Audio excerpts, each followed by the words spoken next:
I'm Heather McDonald, and welcome to On the Town Auburn. And today we're at our own Auburn Municipal Airport, where we're going to interview the head of the Auburn Aviation Association, talk to some pilots, just have some fun out here at the Auburn Airport.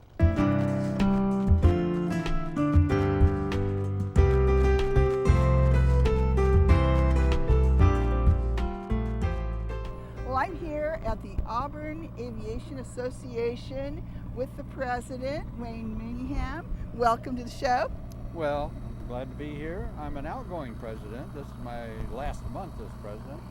But you were here 3 terms in the association, right? I've done my turn 3 times now, so it's been a rewarding experience for me, and I'm not ruling it out as another go-around in the future. Well, you know about our Auburn Airport here for sure, and you're also a pilot here. I am a pilot, and I know a little bit about the airport.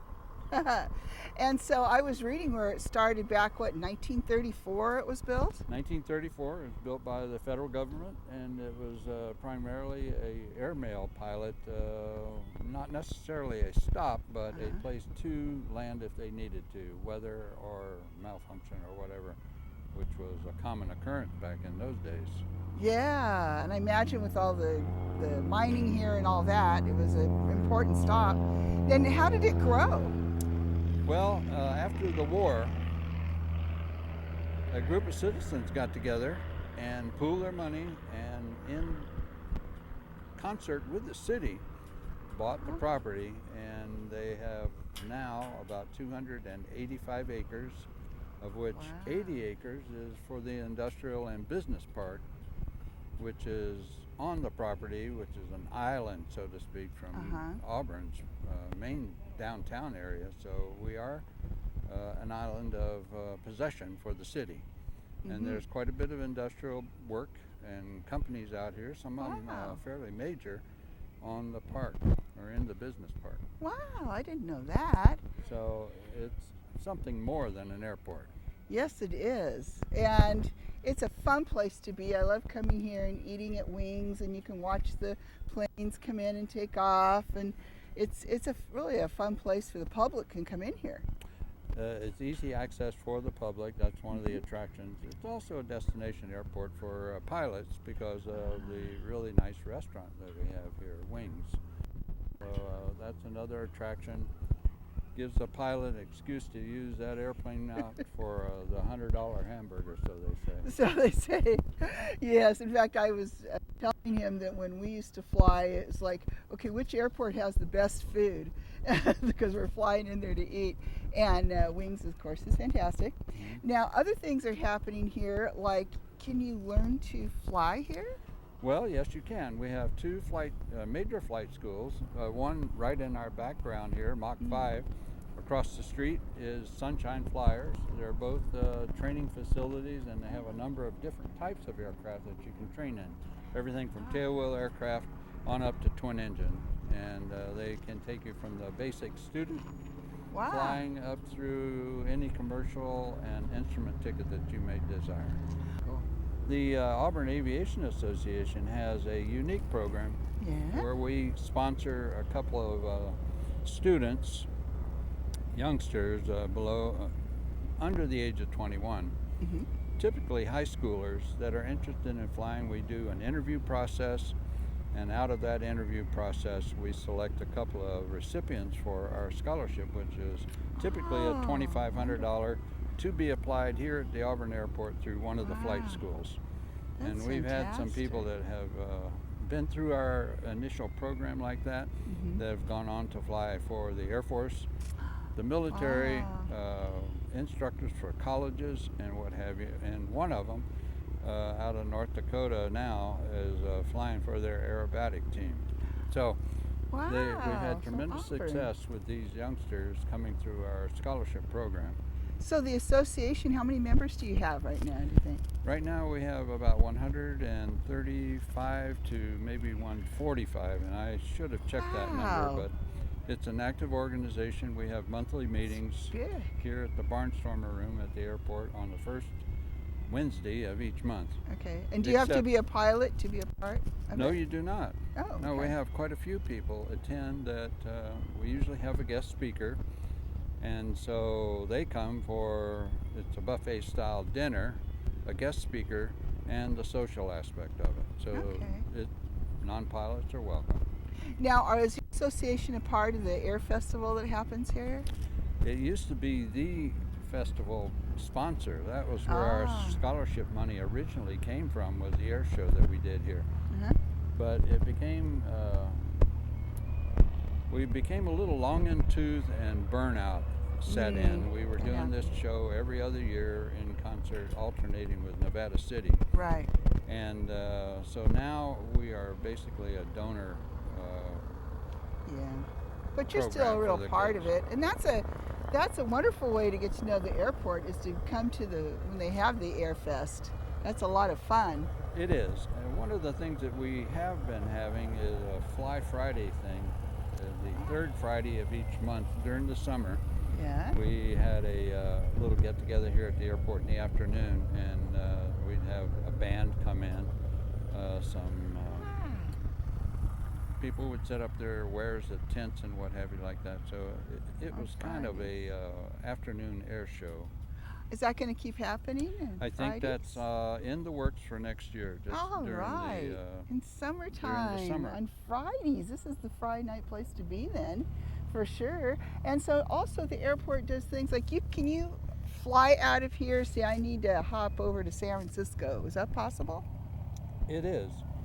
But to be honest with you, it's limited.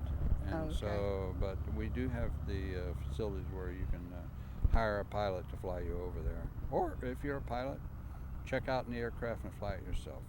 Oh, really? You can check out an aircraft? Here at the flight schools, they do have aircraft for rent.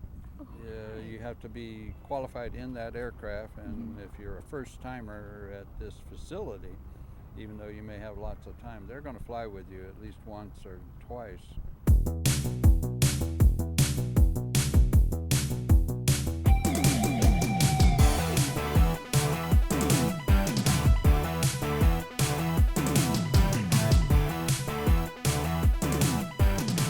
Hello, this is Jeff and Ann Barbarick with Auburn Extreme Power Sports, and we're here to show you guys our new and latest product that we have here at the shop now, our Polaris slingshots. And these came out about a year ago, and this is actually a three-wheeled machine that is classified as a motorcycle. And really cool because since it's a motorcycle, you can go in the diamond lane, and you actually just, you don't actually have to have a motorcycle license to ride it, which is really cool, so you don't have to worry about that. But since it is classified as a motorcycle, you get away with a lot of stuff that you would with an automobile. And it's fun to drive. And it's really fun to drive. Yeah, especially, she loves driving them. Favorite? I'm more of a motorcycle guy, but she really likes these guys. Yes. But that's okay, because we have motorcycles here too, Victory motorcycles. But great machines. We've been in business here since, we're one of the older Polaris businesses. We've been around since 1996. We moved to this location in 2010. Had a brief, times were pretty tough, and I actually sold the business in 2007, and the people I sold to, I repurchased it from them in 2010, and we've been back in business since 2010, having a great time. We do everything Polaris, the slingshots, their ATVs, their side-by-sides, which are Razors and Rangers, snowmobiles, and we really love snowmobiling, and this is a great area to snowmobile. We are Auburn Extreme Power Sports, located here in Auburn, and we are run by riders for riders.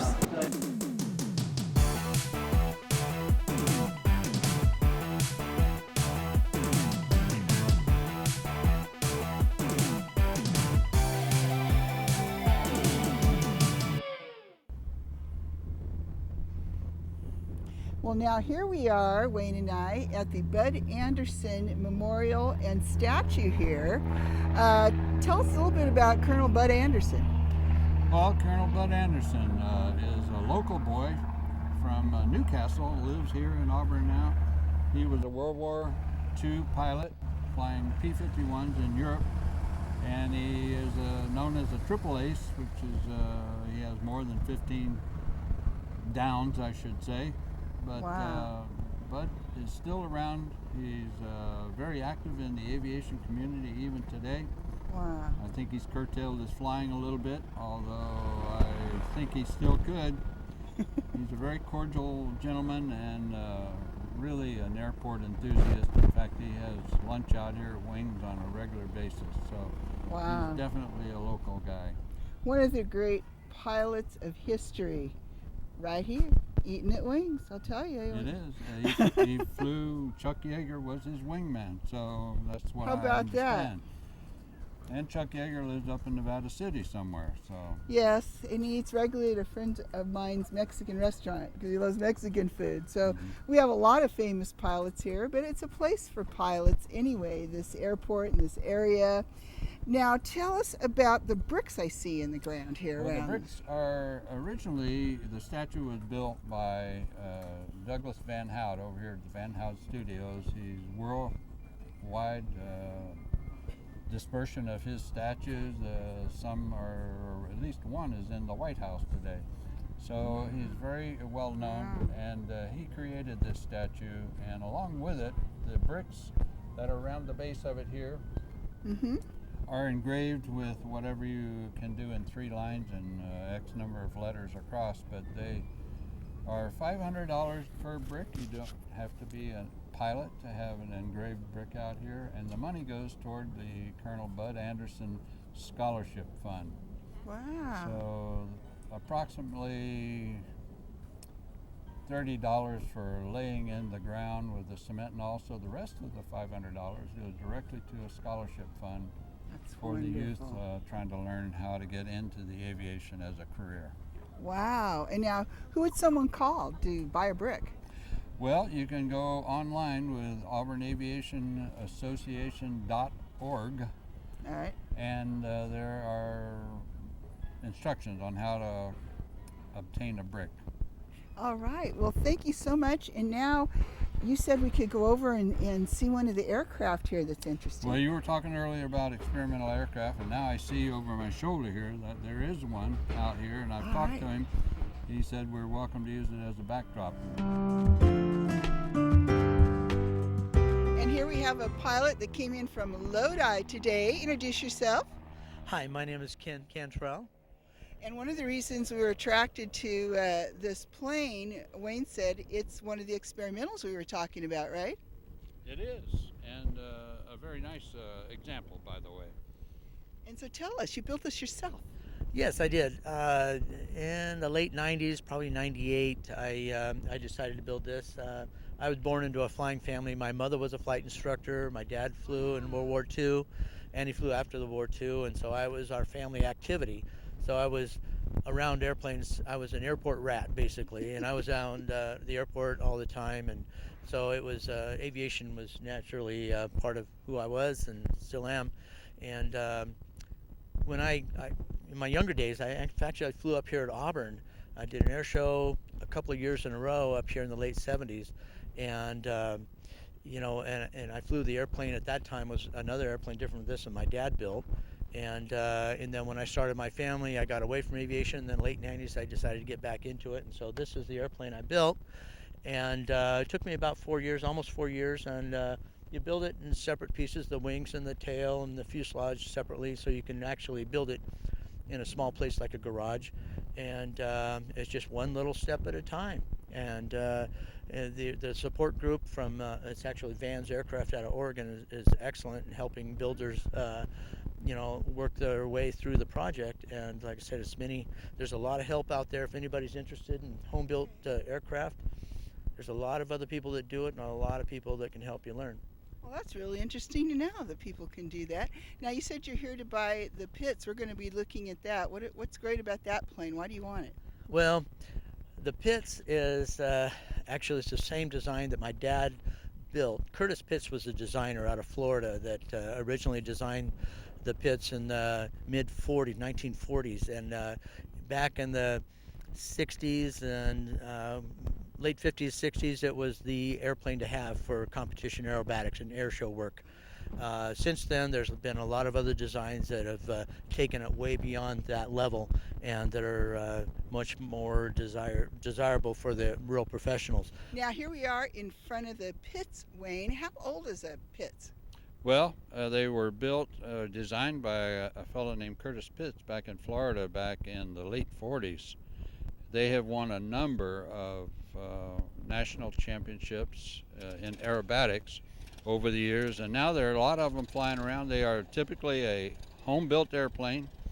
You buy the plans and you build from scratch. Wow. They are also available now as a production type aircraft. I mean, many years later from the original design. They've gone to 4 ailerons, a symmetrical airfoil, the 2-place pits where the original was a single place. So there's been evolution of this airplane, and it's still just as desirable as an aerobatic plane as it was back in its heyday. So Cool. Aerobatic plane. Yeah. How fun is that? I know I put my husband in one once, and they do all the loops and the smoke and all the fun stuff. yeah, and they probably would have turned green if they had really unwound it. So because they can become quite violent when you start doing the hard maneuvers. Oh, I bet. But they're a challenge to fly. They're short coupled, and they're not for the inexperienced pilot, I would say. So you can see great aircraft here. You can come and learn about historic aircraft. You can see so many things here. Wow, it's a pretty exciting place, the airport. It is, and our airport is accessible. So if you are out here and you're having lunch, you can walk out here on the outdoor patio. Look around. If you see something nearby, just be really careful around turning props and moving aircraft, but keep your children in check and your dogs on a leash. It's a really accessible airport. Okay. And it's here in the middle of our industrial or business park. So as I mentioned earlier, we have quite a few commercial industries right here on the field, basically. Okay, well, thanks for being with us today. My pleasure. We enjoyed very much the tour of the Well, airport. My pleasure. It's a different way to spend Saturday, which I spend a lot of Saturdays out here. So as you can see, there's a little activity. The weather was a little iffy last night, so I think it turned a few people off, but usually Saturday is a very busy day here. Oh, yeah. Okay, well, thanks again. And now we're going to go shoot some aircraft around the field here. Well, thank you, Heather. I've enjoyed the interview. Me too. Thanks, Okay. Wayne.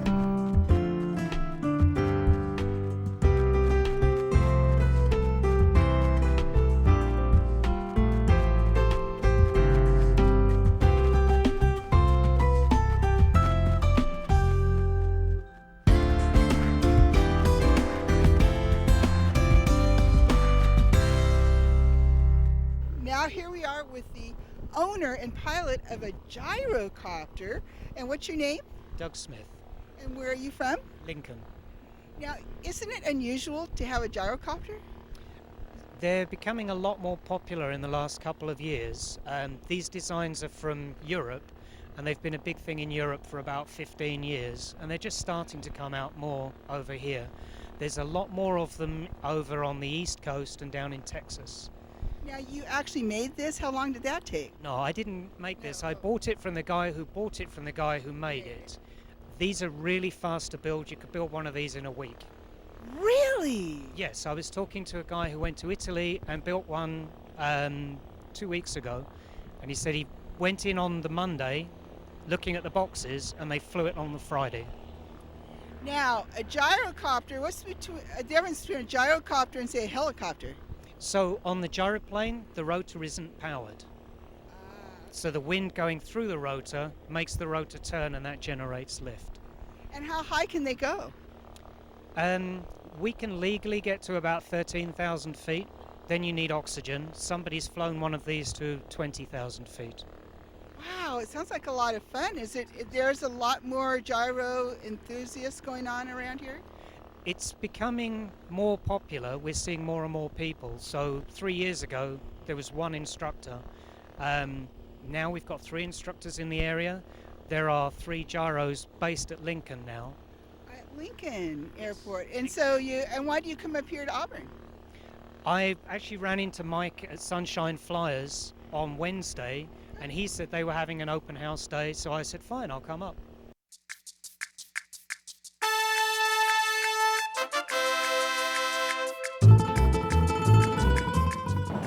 Heather McDonald here, and I'm about to have some great Mexican food here at Maria's Mexican Tacos, right in front of the bowling alley on Bowman Road, right off I-80 here in Auburn.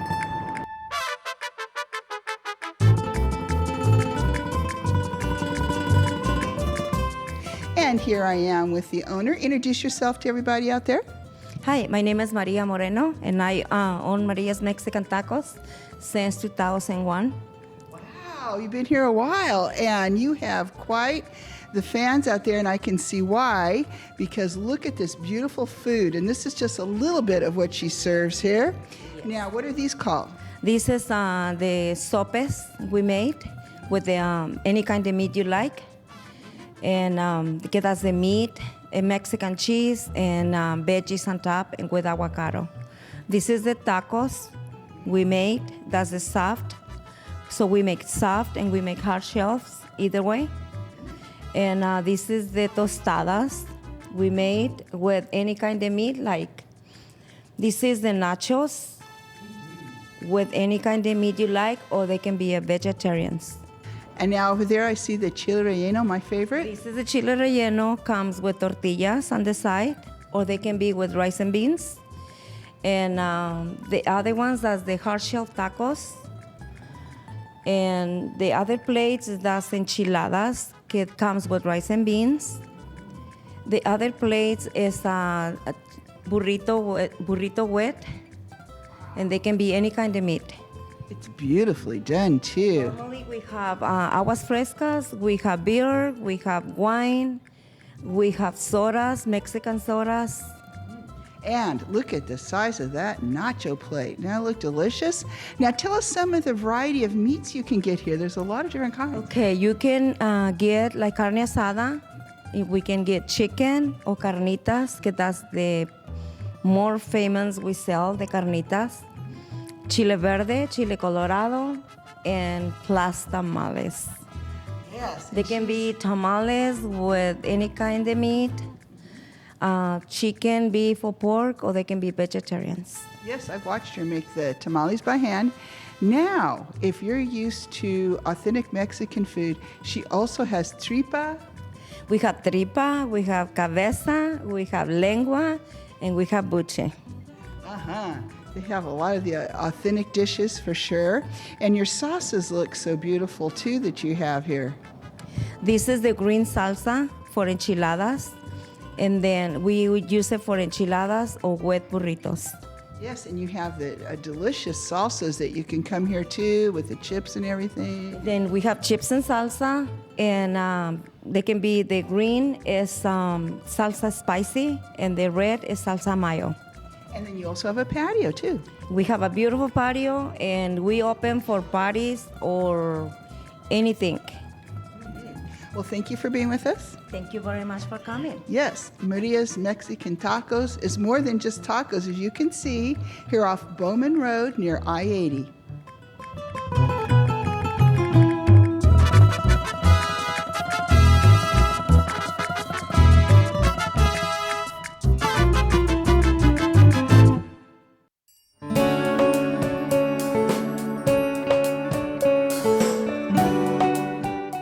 Well, here in beautiful downtown Auburn, I'm taking you into Marilyn's Fascinations to meet Marilyn and her staff. Here we are with Marilyn. Marilyn, thank you for inviting us into your store. Now, I want you to tell everybody out there what kind of fashions you have in here. Well, we have, life's too short to wear ordinary fashions, I say. There you go. So we have fashions that aren't ordinary. They have to pop. When a customer comes in, they want to say, wow, I have to have that. Because women have lots of clothes in their wardrobe. They really don't need them, but they have to have more because we get bored with our clothes. We want something new for Right. the new season. So because clothes do get dated, so you have to update your wardrobe every season. So gold jewelry is in. Yeah, I saw Gold that. jewelry I is very love in, this. like I My have on color. gold jewelry. Fringe is in. Lace yeah. is in. And I have to work with customers' body types. When I look at a customer, we want to make her look tall and thin, right? Yes, thank you. Right? So I dress Well, they're with her. trying She to looks make her much taller, taller thinner. I do. and much thinner because, see, we've layered a piece over. The way women look the best when they have mature figures, and that's most of my customers have mature figures. You wear something made black like I've done and then put an overpiece, and it really takes 10 pounds off you. That's right. And so I try to put, and then tunics and leggings are the hot item. Yeah. Women love tunics and leggings. They are very complimentary and flattering. But if the lady doesn't have real small legs, then we put a wider leg pad on her. Oh, yeah. So yeah, we all that's have to great. dress according to our figure and body type, and that's what I really take into consideration when I put a lady in the fitting room. Sometimes I see her take things in the fitting room. I think none of those are going to look good on her. So I quickly find the top pant, dress, or something I know is going to work for her, and then she comes out smiling. That's right. She really cares about her Yeah. customers. Do you hear this? Yeah. And so you have so much variety. And besides clothing, we'll say quickly, she also can accessorize you. They have some shoes, bags, jewelry, glasses, scarves. I got my beautiful silk scarf here at Maryland's. Laurel Birch. Yes, so thanks so much for being with us. Oh, my And pleasure. thanks for outfitting me. My I get a lot of pleasure. compliments since I've been shopping at Maryland's. Thank you.